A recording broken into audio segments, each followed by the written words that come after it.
We need to talk about Victorian children's books, because they were, and I'm not exaggerating here, absolutely terrifying. Forget about sweet dreams. These were bedtime stories literally designed to be nightmares. You know, when we think of the Victorian era, we usually picture something very prim and proper, right? Especially when it comes to kids. We imagine this sunny, wholesome world of innocence, rosy cheeks, gentle lessons, the whole deal.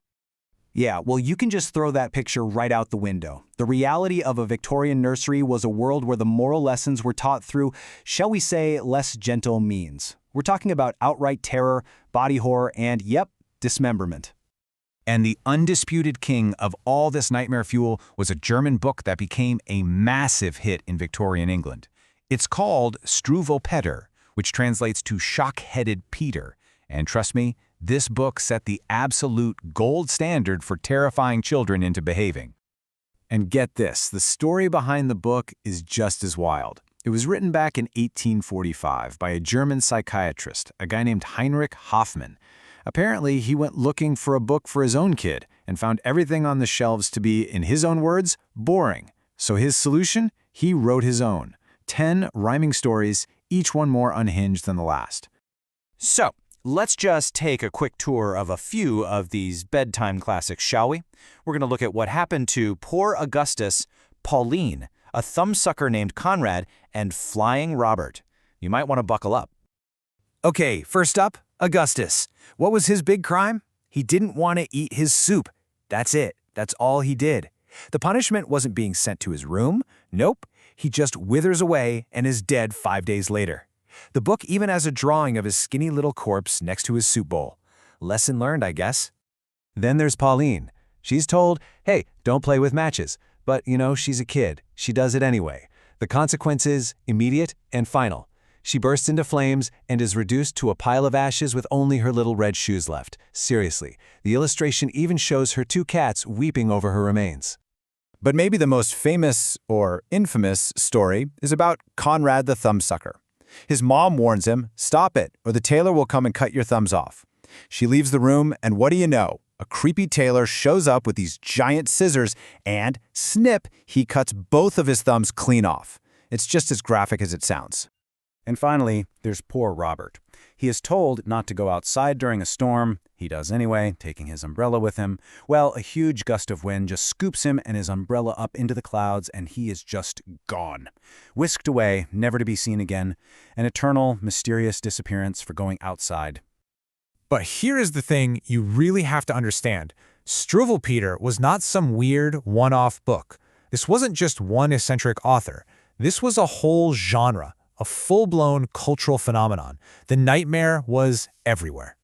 I mean, this tradition of terror was all over the place. Forget the Disney versions, you know. The original Grimm's fairy tales, a staple in every Victorian nursery, had stories where a stepson is literally cooked into a stew and served to his own oblivious father.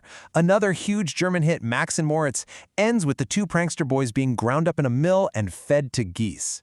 And of course, English publishers jumped on the bandwagon, making their own copycat versions where kids would be hanged for stealing jam or would perish miserably for slamming a door too hard.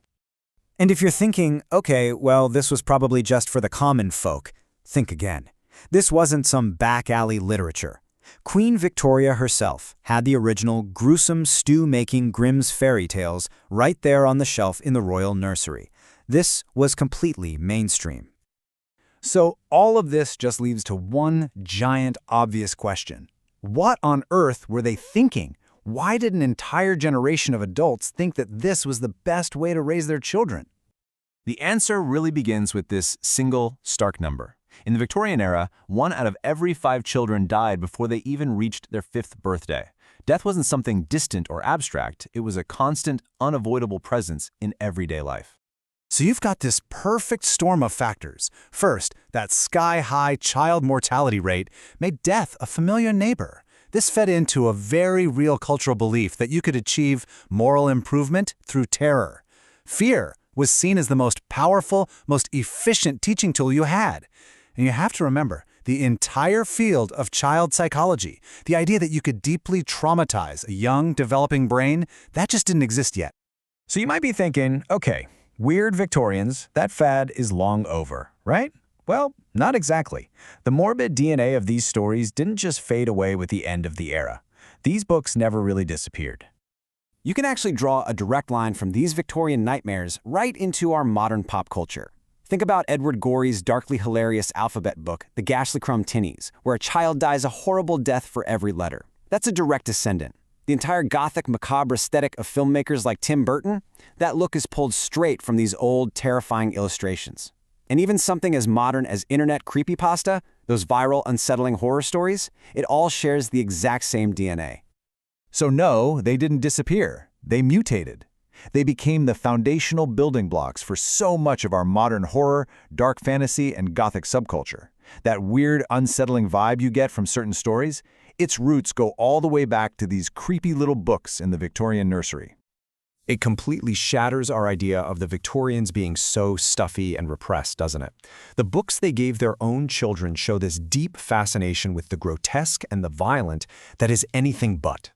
I mean, just imagine showing someone the illustration of a tailor snipping off a little kid's thumbs while his own mother stands there watching, totally approvingly. Really makes you rethink the whole point of a bedtime story, huh? Sweet dreams?